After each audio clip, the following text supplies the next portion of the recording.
Mi familia me pidió que no volviera a contactarlos nunca más, así que cancelé los depósitos, congelé el fondo familiar y dejé que enfrentaran las consecuencias. Al día siguiente, mi hermana me llamó desesperadamente 13 veces. Tengo 32 años, soy hombre y gano alrededor de $165,000 al año, sin contar las bonificaciones trimestrales que, en los buenos años, me elevan por encima de los $200,000. Llevo trabajando en esta industria desde que terminé la universidad. Empecé desde abajo, como estimador de proyectos ganando $35,000, hasta llegar a dirigir obras comerciales multimillonarias. Ha sido un camino duro, semanas de más de 70 horas, plazos imposibles, liderar equipos de más de 50 personas y resolver problemas que, si no se manejan bien, pueden costar cientos de miles de dólares. Mi situación familiar es, por decirlo de alguna forma, complicada. Mi padre lleva más de 10 años entre oportunidades, lo que en realidad es una forma educada de decir que vive en el sofá y está convencido de que el trabajo perfecto está por llegar. Tiene 58 años y no ha tenido empleo estable desde que la recesión de 2008 acabó con su carrera en ventas. Mi madre trabaja a tiempo parcial en una joyería local y apenas genera unos $18,000 al año,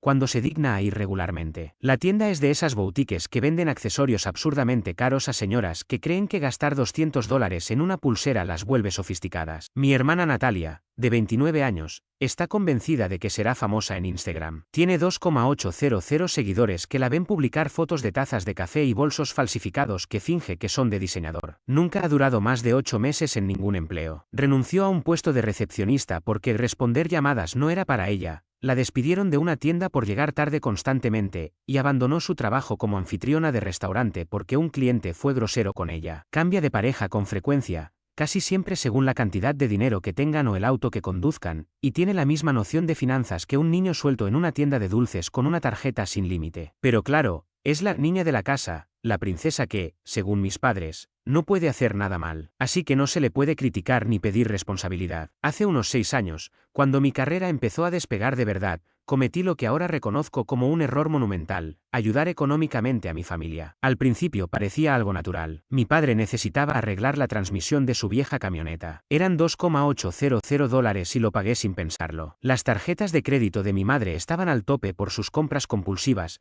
así que le cubrí los $7,200 que debía. Natalia se había quedado sin dinero tras gastar su sueldo en ropa nueva y estaba por ser desalojada. Cubrí su renta atrasada de $1,650. En ese momento, me sentía increíble. Era el exitoso, el que ayudaba, el que rescataba a su familia. Mis padres se mostraban orgullosos de mis logros. Natalia, incluso, respondía a mis llamadas y me trataba con algo parecido al respeto. Por un breve tiempo, parecía que éramos una familia funcional. Pero aprendí algo fundamental que desearía haber sabido antes. Cuando ayudas continuamente a las personas, dejan de verlo como un acto de generosidad y empiezan a verlo como tu obligación. Lo que comenzó como asistencia en emergencias se convirtió en una red de seguridad permanente. Y sin darme cuenta, ya no estaba ayudando, estaba financiando el estilo de vida que ellos elegían. Lo que al principio eran gastos ocasionales se volvió una expectativa mensual. El vehículo de papá, por ejemplo, mágicamente necesitaba reparaciones costosas cada 3 meses. Mamá siempre tenía algún gasto inesperado, que coincidía con su deseo de redecorar o comprarse muebles nuevos. Natalia convirtió la manipulación financiera en una especie de arte escénico. Era todo un espectáculo. Me llamaba al trabajo llorando, diciendo que le faltaban 2 días para el vencimiento del alquiler,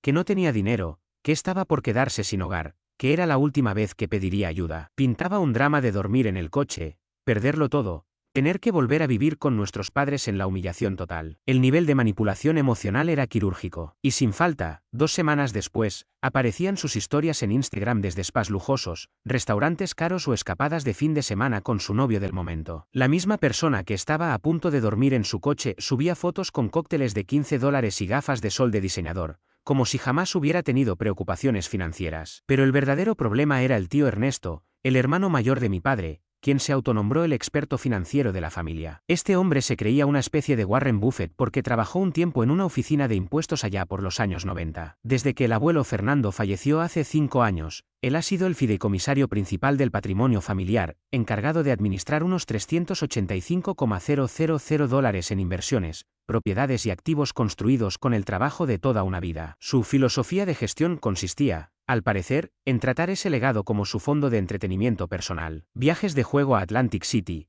un bote de pesca que no podía pagar con su jubilación, múltiples negocios fallidos que necesitaban fondos temporales del patrimonio, todo financiado con el dinero que debía resguardar para el futuro de la familia.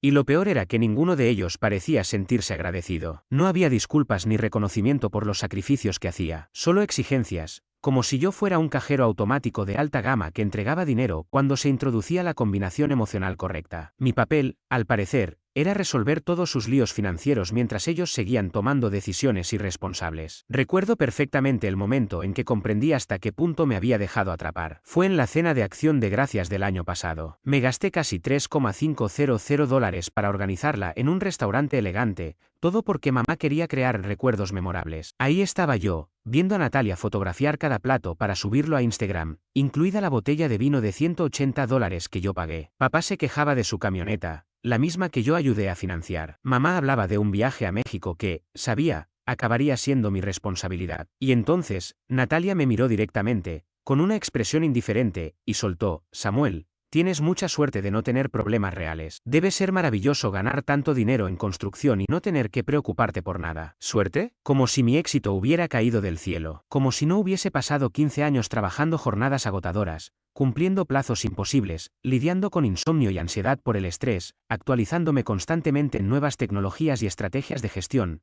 para que mi propia hermana lo redujera todo a un simple golpe de suerte. Ese fue el instante en que supe que necesitaba un plan de escape. Jamás imaginé que tendría que aplicar tan pronto lo que venía reflexionando desde hacía tiempo. Y fue justo ahí donde entró en escena mi mejor amigo, Leo. Él fue la única persona que desde el principio logró ver con claridad cómo mi familia me manipulaba. Nos conocimos en la universidad, en los cursos de ingeniería. Nuestra amistad nació en largas noches de estudio, entre cafés, fórmulas y esa terquedad compartida por salir adelante, a pesar de que veníamos de hogares donde el apoyo económico era prácticamente nulo. Al final, yo me especialicé en gestión de obras de construcción, mientras que Leo siguió un camino más emprendedor. Fundó una pequeña pero creciente consultora especializada en optimización de procesos y sistemas para empresas medianas. Leo tiene una especie de sexto sentido para detectar mentiras y manipulación. Tal vez lo desarrolló por todo lo que vivió de niño. Durante años observó cómo se desenvolvía la dinámica en mi familia, y nunca tuvo reparos en compartir sus preocupaciones, aunque siempre lo hacía desde el cariño, no desde la crítica. Hermano, tu familia te ve como un cajero automático con patas, me decía cada vez que yo mencionaba que había vuelto a pagar algo por ellos. ¿Hace cuánto que no te preguntan cómo estás? ¿Si te sientes agotado? ¿Qué metas tienes en tu carrera? Siempre es hola seguido de una nueva solicitud de dinero. Yo solía restarle importancia. Para mí, la lealtad familiar estaba por encima de todo,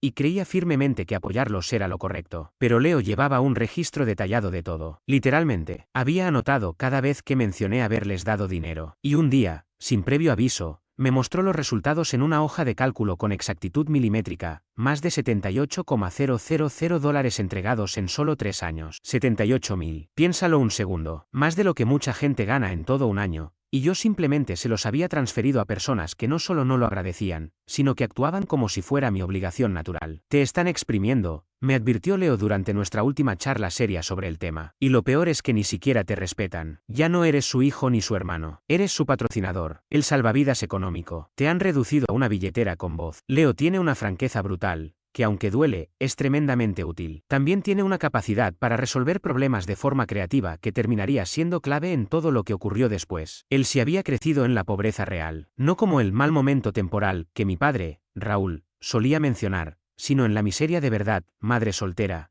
4 hijos, varios turnos al día entre limpieza y servicio de restaurante. Su padre los abandonó cuando él tenía apenas 11 años. Leo se pagó la universidad con becas, préstamos estudiantiles y turnos nocturnos en una gasolinera abierta 24 horas, aprovechando para estudiar entre cliente y cliente, muchas veces a las 3 de la madrugada. Así que cuando vio cómo mi familia se beneficiaba de mis logros sin aportar absolutamente nada a cambio, lo indignó profundamente. No por envidia, sino por justicia. Tu problema, me dijo una noche mientras jugábamos en línea, como solíamos hacer los fines de semana, es que estás usando una estrategia equivocada. Tú estás jugando ajedrez, y ellos, damas, usan las emociones para manipular, y tú respondes con lógica. Ellos te cuentan una historia triste, y tú les das un cheque para resolverlo. Estás permitiendo que usen tus propias reglas contra ti. Entonces, ¿qué sugieres? Que dejes de jugar a su ritmo y empieces a pensar como estratega. Eres un jefe de proyectos, ¿no? Solucionas problemas complejos todos los días, coordinas equipos, prevés errores. Pues empieza a tratar tu situación familiar como si fuera un proyecto más que necesita ser resuelto. Me reí al principio,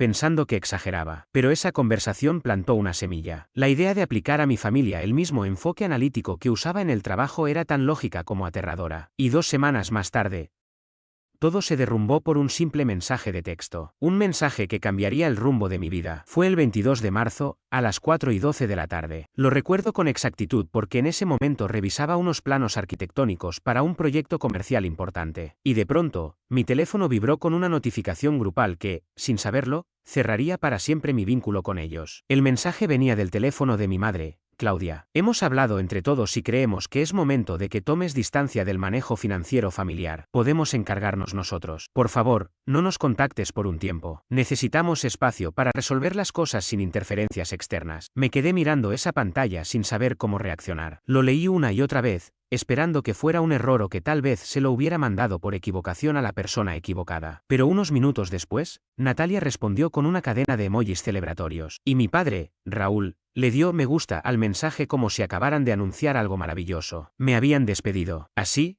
sin más. Como si ser su hijo y su hermano fuera un trabajo del cual se me podía echar. Y yo sabía exactamente qué lo había provocado. 3 semanas antes, había solicitado a tío Ernesto, quien tenía a su cargo la administración de los fondos del patrimonio familiar, un desglose claro de ciertos retiros sospechosos que había notado en el último informe trimestral. No acusé a nadie ni hice escándalo. Solo pedí claridad. ¿Podrías explicarme estos movimientos y para qué se usaron? Al parecer, pedir rendición de cuentas sobre el dinero que dejó abuelo Fernando era considerado una invasión a su privacidad. Para ellos, fue un acto de control que atentaba contra su autonomía. Mientras más lo pensaba, más rabia me daba. Estas personas me habían usado durante años como su respaldo económico, esperando que financiara sus decisiones sin recibir en retorno ni una pizca de apoyo real. Y el día que pregunté algo tan simple como ¿en qué se está usando el dinero del abuelo?, me convirtieron en el enemigo. Lo primero que hice fue llamar a Leo. Tenía las manos temblando mientras marcaba su número. Esto no puede ser real, dijo en cuanto le leí palabra por palabra el mensaje. Lo hicieron. Te dejaron fuera como si fueras un empleado que pueden despedir sin más. Yo tampoco podía creerlo. Después de todo lo que hice por ellos, de todo el dinero que aporté, de cada favor. Detente ahí, me interrumpió Leo con firmeza. Esto es, de hecho, lo mejor que podía pasarte. Te acaban de dar la justificación perfecta para cortar por completo. Ya no hay dudas. Mostraron exactamente quiénes son y lo que sienten realmente por ti. ¿Y la lealtad familiar? ¿Dónde queda eso? ¿Lealtad? ¿Te refieres a tu hermana publicando historias en redes desde destinos lujosos mientras tú cubres sus gastos básicos? ¿O a tus padres, que llevan años sin mostrar verdadero interés por ti ni agradecer nada de lo que haces? ¿O al tío que lleva tiempo desviando dinero del patrimonio de tu abuelo y aún tiene la cara de llamarte controlador por hacer preguntas? Esa última frase me golpeó como un puñetazo en el estómago. ¿Qué estás diciendo, Samuel? Tú me dijiste que había comprado un bote con dinero del patrimonio. Y eso no es un simple error financiero. Es robo. Robo directo de la herencia de un hombre ya fallecido. Entonces, ¿qué propones que hagamos? No vas a enfrentarte a esto solo. He visto cómo te exprimen durante años, y estaba esperando el momento oportuno para ayudarte a enfrentar a estas sanguijuelas. Pues bien, ya nos han entregado esa oportunidad en bandeja. La energía de Leo era contagiosa, pero en el fondo aún dudaba si realmente debía escalar esto o simplemente alejarme. Tal vez sería mejor dejarlo pasar, irme en silencio. Escúchame bien, dijo con tono grave. Estas personas se han aprovechado de tu esfuerzo y tu generosidad por años, y en cuanto pediste algo tan básico como rendición de cuentas, te descartaron sin dudarlo. No merecen más tu consideración ni tu protección. Lo que merecen son consecuencias. Y lo peor era que tenía razón. Llevaba 3 años siendo su cajero automático, y apenas pedí algo de transparencia sobre el destino del dinero, pasé a ser el enemigo al que había que excluir. Está bien, dije, sintiendo un cambio profundo en mi interior. ¿Qué hacemos primero? Evaluar el daño. ¿Todavía tienes acceso a sus cuentas y servicios? En ese momento, sonreí por primera vez desde que recibí ese mensaje. En su desesperación por sacarme de sus vidas, cometieron un error crucial, olvidaron desvincularme de sus finanzas. Esa misma noche, Leo apareció en mi apartamento. Llevaba su portátil, varias bebidas energéticas y una determinación propia de una operación militar. Nombró el plan como auditoría familiar, y comenzamos a listar cada cuenta, servicio o sistema financiero al que yo tuviera acceso. La lista fue mucho más extensa de lo que imaginaba. Resulta que era usuario autorizado en la cuenta principal de mis padres, un acceso que me dieron años atrás cuando Raúl tuvo problemas con su crédito. Tenía sus credenciales bancarias porque yo mismo los ayudé a abrir esas cuentas y configurar pagos automáticos. Además, yo era el titular principal de nuestro plan familiar de telefonía móvil, el seguro del auto y 6 servicios públicos, incluyendo agua, electricidad, gas e internet. Más importante aún, tenía acceso total al almacenamiento en la nube compartido, donde estaban los documentos legales del patrimonio del tío Ernesto, así como registros financieros sensibles. Y lo más sorprendente, yo figuraba como fideicomisario suplente en el testamento de abuelo Fernando. Al parecer, todos lo habían olvidado, excepto yo.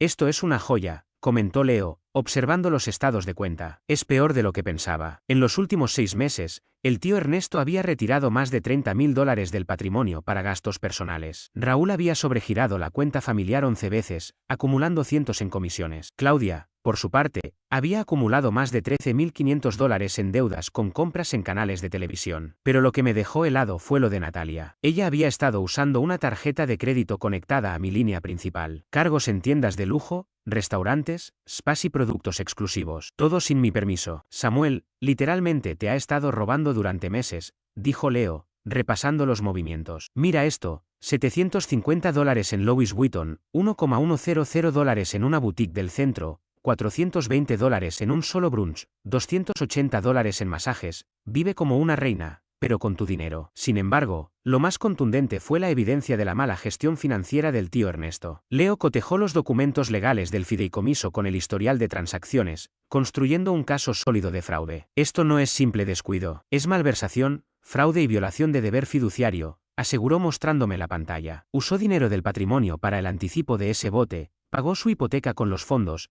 y este retiro de $9,200 coincide con el mismo fin de semana en que publicó fotos en Atlantic City. ¿Cómo estás tan seguro de eso? Leo abrió el perfil del tío en redes sociales con una sonrisa que parecía sacada de un thriller policial. Nuestro brillante amigo publicó fotos en el Casino Borgata con fecha y ubicación. Coincide exactamente con el retiro. Misma fecha. Mismo monto. Es prueba irrefutable. Pasamos las siguientes 4 horas documentando cada hallazgo. Leo creó una carpeta cifrada en su servidor y subió copias de todos los estados de cuenta, transacciones sospechosas y cualquier documento que sirviera como prueba. Cuando terminamos, habíamos armado lo que bien podría considerarse un expediente criminal completo. Listo, dijo Leo, recostándose con una expresión de triunfo. Esto basta para hundirlos financiera y legalmente. La pregunta es, ¿qué vas a hacer con esta información? Me tomé unos segundos para pensarlo, mientras una claridad helada se apoderaba de mí. Quiero que sientan lo mismo que me hicieron sentir a mí, usados, traicionados, aprovechados y totalmente impotentes. Así se habla, dijo Leo, asintiendo con convicción. Pero debemos hacerlo con inteligencia. No podemos arrasar todo de inmediato. Era momento de actuar con precisión. Teníamos que aplicar una presión progresiva para que mi familia comprendiera con exactitud lo que estaban perdiendo y por qué lo estaban perdiendo. Leo me explicó lo que denominó la estrategia en cascada, un método estructurado para desmantelar poco a poco el sistema de apoyo del que se habían beneficiado durante años. La primera fase consistía en cortar lentamente su acceso a mis fondos y líneas de crédito, de modo que empezaran a notar la tensión financiera sin comprender de inmediato cuál era el origen del problema. En la segunda etapa, cerraríamos uno a uno todos los servicios y cuentas que yo financiaba, obligándolos a asumir sus propias responsabilidades básicas. La tercera etapa sería la más delicada, exponer el fraude de tío Ernesto ante las autoridades competentes y permitir que la justicia penal se encargara del resto. ¿Y qué hay de Natalia?, le pregunté. Leo sonrió con una expresión casi demoníaca.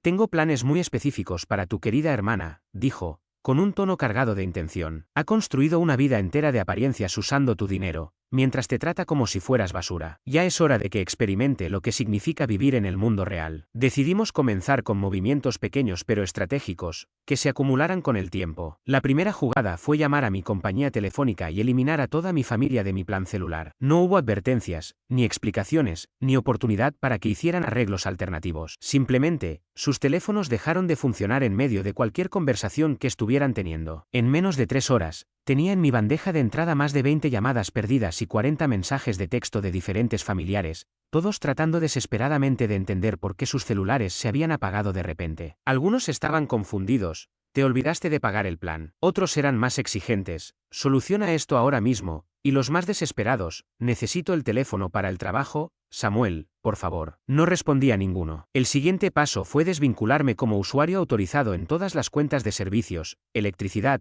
gas, internet, agua, todo lo que se había pagado automáticamente con mi tarjeta de crédito. Llamé a cada empresa, cancelé los pagos y les informé que ya no era responsable de esos servicios. La belleza de este enfoque, me explicó Leo con entusiasmo, es que no pueden culparte directamente. Todo parece una serie de problemas administrativos. No tienen cómo saber que es parte de un plan. Tendrán que resolver cada situación por separado, sin ver la conexión entre ellas. El tercer paso fue con el seguro del automóvil. Durante años, toda mi familia había estado incluida en mi póliza grupal, ya que resultaba mucho más económica así. Llamé a mi agente y los eliminé del plan con efecto inmediato. Fue ahí donde las cosas se pusieron verdaderamente interesantes. Al día siguiente, Raúl, mi padre, fue detenido por la policía cuando iba camino a la ferretería. Era un control de rutina. Lo que debía ser una advertencia leve se convirtió en un desastre cuando el oficial verificó que su vehículo no tenía ningún seguro vigente. Resultado: una multa de $450, el coche incautado en el acto y suspensión de su licencia hasta que pudiera presentar una nueva cobertura. Me llamó gritando, furioso, convencido de que la aseguradora había cometido un error y exigiendo que solucionara todo de inmediato. No contesté, dejé que su llamada fuera directo al buzón. Mientras tanto, Natalia descubría que su pasatiempo favorito, saturar tarjetas de crédito con compras lujosas, había llegado a su fin. Me comuniqué con la compañía de crédito, la eliminé como usuaria autorizada y comencé a disputar todas sus compras de los últimos 6 meses como cargos no autorizados. El bolso Louis Vuitton de $750 fue devuelto. La compra de $1.100 en tiendas de diseñador quedó anulada. Cenas caras, tratamientos de spa y un sinfín de lujos desaparecieron de un plumazo, devueltos por los mismos comercios que habían procesado las compras. Pero lo mejor fue lo que Leo hizo con su presencia en redes sociales. Natalia había construido toda una imagen pública basada en una vida de lujos y éxito. Publicaba constantemente ropa de marca, cenas exclusivas, viajes costosos, todo perfectamente editado para parecer que llevaba una vida aspiracional. Pero cada uno de esos elementos había sido financiado con mi dinero. Ahora que había cortado esa fuente, no podía mantener la fachada. Leo, que es un estratega nato, había estado recopilando capturas de pantalla de sus publicaciones durante meses, armando un archivo detallado de su vida falsa. Cuando ella empezó a publicar contenido en tono de víctima, hablando de gente envidiosa que quiere destruirla, él activó varias cuentas anónimas y comenzó a comentar en sus publicaciones con pruebas visuales. ¿No es ese el mismo bolso Louis Vuitton que devolviste la semana pasada, acompañado de una imagen de ella en el mostrador de atención al cliente? Amando ese estilo de vida de diseñadores. Por cierto, ¿cómo va el puntaje de crédito de tu hermano? Ojalá yo también tuviera un hermano que pagara mis masajes. Todo con capturas de los cargos disputados. Era un espectáculo digno de ver. En cuestión de días, la sección de comentarios de sus publicaciones se convirtió en una zona de guerra, y sus seguidores comenzaron a preguntarse si algo de lo que mostraba era real. En 2 semanas, había perdido el 45% de sus seguidores. Y eso era solo el principio. Mientras el caos financiero se apoderaba de su rutina diaria, Leo y yo estábamos preparando el golpe final: presentar ante las autoridades la evidencia del fraude sistemático que tío Ernesto había cometido. ¿Recuerdas que yo era coadministrador de la herencia de abuelo Fernando? Pues bien, ese cargo otorga autoridad legal, especialmente cuando el administrador principal está desviando fondos y rompiendo sus obligaciones fiduciarias. Con la ayuda de Leo, investigamos cada paso necesario para reportar mala conducta de un fideicomisario y preparamos un archivo tan sólido que, según Leo, haría que cualquier fiscal se frotara las manos. Incluimos estados bancarios, recibos, publicaciones en redes sociales, movimientos con tarjetas, patrones de comportamiento, todo lo necesario para demostrar, sin ninguna duda, que tío Ernesto había estado saqueando la herencia para beneficio propio durante mucho tiempo. Pero antes de activar esa bomba legal, queríamos darles una última oportunidad para demostrar quiénes eran en realidad y qué les importaba. Así que redacté un correo dirigido a todo el grupo familiar. El tono era formal, claro y absolutamente razonable. Hola a todos. He estado revisando algunos documentos financieros relacionados con el patrimonio de abuelo Fernando, y he detectado ciertas irregularidades que deben ser investigadas. Como fideicomisario suplente, tenía la responsabilidad legal de investigar ciertas irregularidades. Así que le envié un mensaje formal a mi tío Ernesto solicitando explicaciones detalladas sobre varios retiros hechos desde las cuentas del patrimonio. La solicitud incluía una lista con 18 transacciones sospechosas que, en total, sumaban más de $52,000. La respuesta no se hizo esperar. Fue inmediata, perfectamente coordinada, y justo como Leo y yo habíamos anticipado. Tú no tienes autoridad alguna para cuestionar mis decisiones o cómo administro este patrimonio, fue la respuesta de tío Ernesto. Me he encargado de todo esto sin necesitar que alguien me supervise o interfiera. La reacción de mi padre, Raúl, fue todavía más indignante. Samuel, estás completamente fuera de lugar. Ernesto sabe perfectamente lo que hace y no tiene por qué justificar nada ante ti. Mi madre, Claudia, se sumó con su tono habitual. Esto es exactamente por lo que pedimos espacio. Estás siendo controlador, irrespetuoso y totalmente inapropiado. Y luego Natalia, con su típica falta de empatía. Por favor, ¿puedes dejar en paz a todos por una vez? Tu obsesión por el dinero y el control da miedo. Ninguno de ellos se tomó un segundo para cuestionar el tema del dinero desaparecido. Nadie mostró la más mínima preocupación por un posible fraude o mala gestión del legado de abuelo Fernando. Simplemente se cerraron en banda y me atacaron por hacer preguntas legítimas, basadas en documentación real. Perfecto, dijo Leo al leer sus respuestas. Nos acaban de entregar todo lo necesario para demostrar que esto no es un drama familiar ni un conflicto personal. Es una conducta criminal y todos están ayudando a encubrirla. Esa misma tarde, presenté denuncias formales ante la oficina del fiscal general del Estado, alegando negligencia del fiduciario, mala praxis en sus funciones y posibles actos de malversación. También envié toda la documentación al fiscal del distrito local y a la División de Investigación de Fraudes del IRS. ¿Cuánto crees que tardarán en darse cuenta de lo que está pasando? Le pregunté a Leo. Por lo que he visto en otros casos, en menos de 48 horas Ernesto recibirá una llamada bastante incómoda por parte de un abogado del gobierno. Los fraudes en herencias se toman muy en serio, especialmente cuando hay tanta evidencia documentada. Y, como de costumbre, Leo no se equivocó. Justo 2 días después, mi padre me llamó, completamente alterado. Samuel, ¿qué hiciste? La policía quiere hablar con Ernesto por la gestión del patrimonio. Han congelado todas las cuentas. Tu madre está fuera de sí. No entendemos nada. He cumplido con mi deber, respondí con calma. Reporté lo que la ley me exige cuando un fideicomisario suplente encuentra evidencia de malas prácticas. Ni más ni menos. Pero Ernesto dice que todos los retiros eran legítimos. Papá se robó más de $52,000 del patrimonio de abuelo Fernando para comprarse un bote y pagar sus deudas de apuestas. Las cuentas no fueron congeladas por venganza, sino porque tu cuñado cometió varios delitos y violó sus obligaciones legales. Del otro lado de la línea, hubo un silencio absoluto. Tenemos que hablar de esto. No tenemos nada que discutir. Dejaste en claro que no querías que yo me involucrara más en los asuntos financieros de la familia. Objetivo cumplido. Colgué y apagué el teléfono. Me invadió una sensación de paz que no había sentido en años. A la mañana siguiente, Leo me despertó con una sonrisa. Ernesto había sido arrestado en su casa y acusado formalmente de múltiples cargos: fraude patrimonial, malversación de fondos y violación de deber fiduciario. La noticia apareció en primera plana del periódico local. Su fotografía ocupaba media página, con el titular, hombre local acusado de fraude en herencia familiar. El artículo detallaba cómo había robado más de $55,000 del patrimonio de su difunto padre para cubrir gastos personales, deudas por apuestas y lujos innecesarios. Mi teléfono no paró de sonar desde ese momento. Llamaban mis padres, Natalia, tía Verónica, e incluso familiares lejanos con los que no tenía contacto desde hacía años. Dejé que todos los mensajes fueran a buzón de voz. Los escuché más tarde, con Leo, mientras jugábamos videojuegos y comíamos comida rápida. Era como una comedia involuntaria. Las prioridades de cada uno quedaron perfectamente claras. Mi madre, entre sollozos incontrolables. Samuel,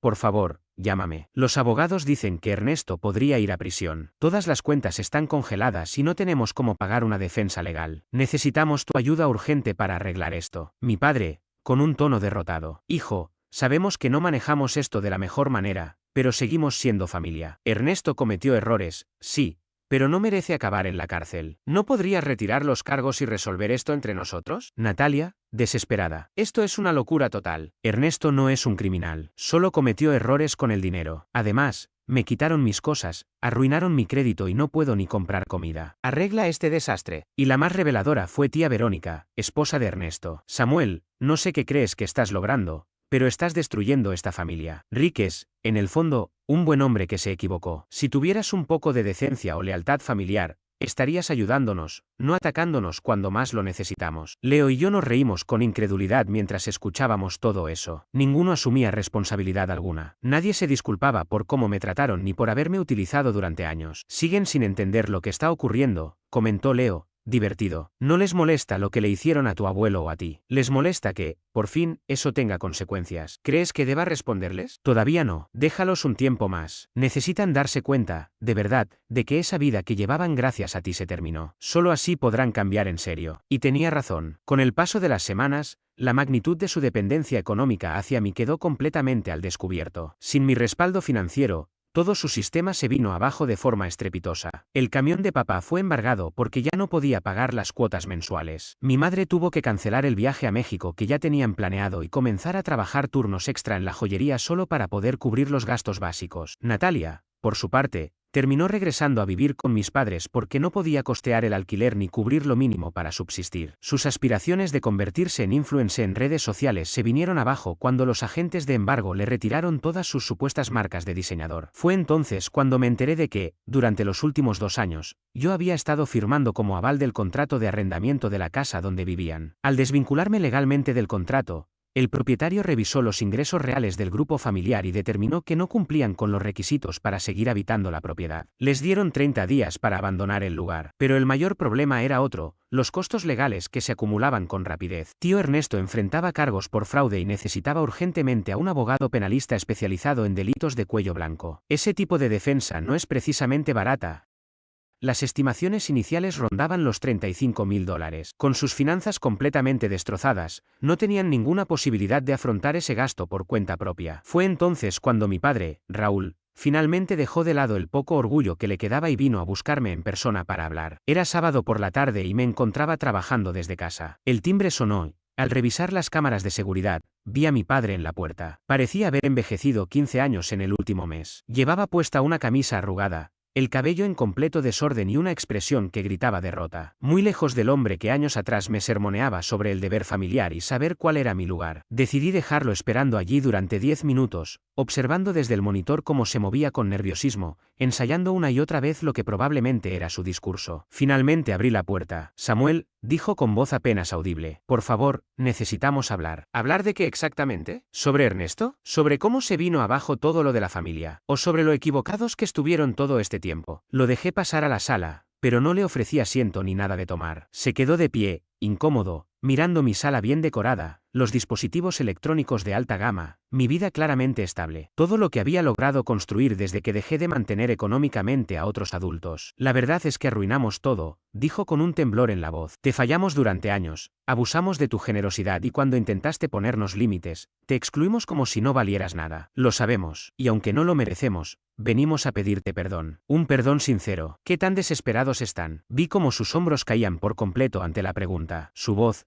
cargada de angustia, fue clara. «Vamos a perder la casa en menos de 2 semanas. Ernesto enfrentará entre 5 y 10 años de prisión si no conseguimos una defensa adecuada. Claudia está exhausta física y emocionalmente de trabajar dobles turnos. Y Natalia, bueno, ahora está considerando mudarse a Las Vegas para trabajar como camarera de bar porque no ve otra salida, con su historial de crédito destruido». Tuve que contener una carcajada. Natalia, que siempre se creyó demasiado refinada para cualquier empleo común, ahora estaba a punto de conocer lo que es ganarse la vida sin depender del dinero familiar. «Todo eso suena como problemas que no me corresponden», respondí sin rodeos. «Tienes toda la razón. No te corresponde», asintió Raúl. «Pero aún así, esperábamos que consideraras ayudarnos, a pesar de todo». «¿Y por qué haría eso?». Me sostuvo la mirada por primera vez desde que llegó. «Porque eres mejor persona que todos nosotros. Porque, incluso después de todo lo que te hicimos, sigues siendo el único con los recursos y la integridad para ayudarnos a salir de esto». «¿Y qué es exactamente lo que esperan de mí?». «Ayuda para costear el abogado de Ernesto. Que nos orientes para encontrar una vivienda que sí podamos pagar. Y, si tienes algo de compasión,